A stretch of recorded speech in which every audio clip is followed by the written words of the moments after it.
तो क्या automatic signal का फेल होना और स्टेशन मास्टर की लापरवाही ही सबसे बड़ी वजह थी इस भयावह ट्रेन हादसे की? इस वक्त हम देख सकते हैं अभी भी पूरे दिन भर राहत और बचाव कार्य जारी रहा।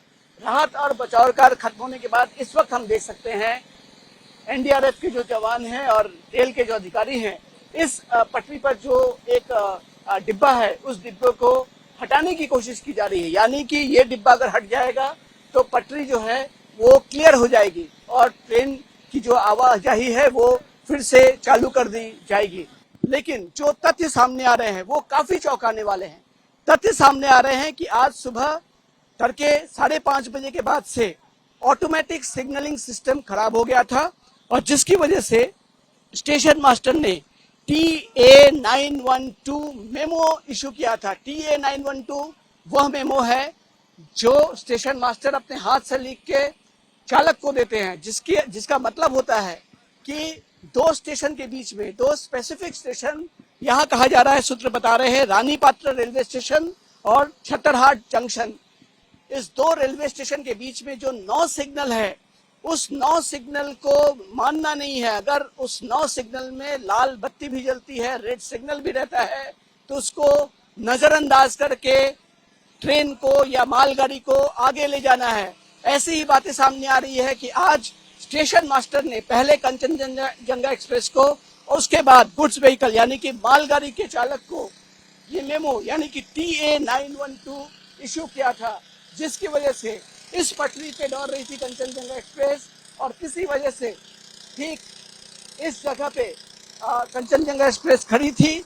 चूंकि मेमो इशू किया गया था मालगाड़ी के चालक को, चालक ने सारे सिग्नल्स को यानी कि लाल बत्ती को नजरअंदाज किया और चालक, मालगाड़ी का चालक, चूंकि मेमो जारी किया गया था, ऐसा माना जा रहा है कि सारे सिग्नल्स को, रेड सिग्नल्स को अवॉइड करके मालगाड़ी का चालक अपनी मालगाड़ी को लेकर आगे बढ़ रहा था। उसे पता ही नहीं था कि सामने कंचनजंगा एक्सप्रेस खड़ी है और पीछे से टक्कर होती है।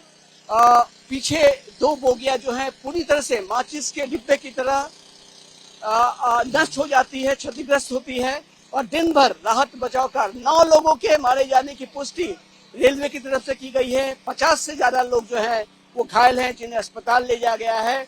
और इस वक्त भी हम देख सकते हैं, मैं कैमरामैन सुबीर को बोलूंगा दाहिनी तरफ दिखाना, ये जो एक डब्बा हम देख सकते हैं, ये डब्बा भी इसी पटरी पे था और उसको इस वक्त पटरी से निकाल के दूसरी तरफ डाल दिया गया है ताकि इस पटरी को खाली किया जा सके। और दूसरा जो डब्बा है वो डब्बा अभी भी चूंकि पटरी पे है, उस पटरी को खाली करने की कोशिश हो रही है। लेकिन सबसे बड़ी बात है, सुबह से ही जो सबसे बड़ा सवाल था कि आखिर इस हादसे का दोषी कौन?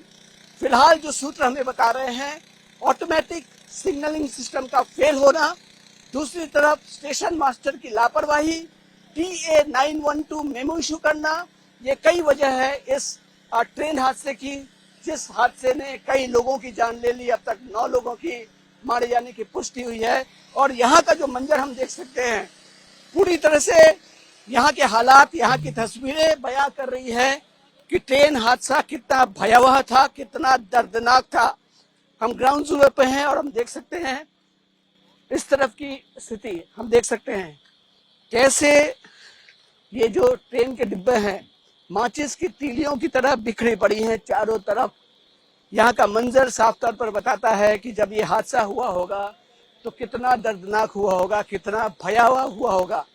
और घंटों लग गए राहत और बचाव कार्य में, जो लोग फंसे थे उनको अस्पताल पहुंचाने में।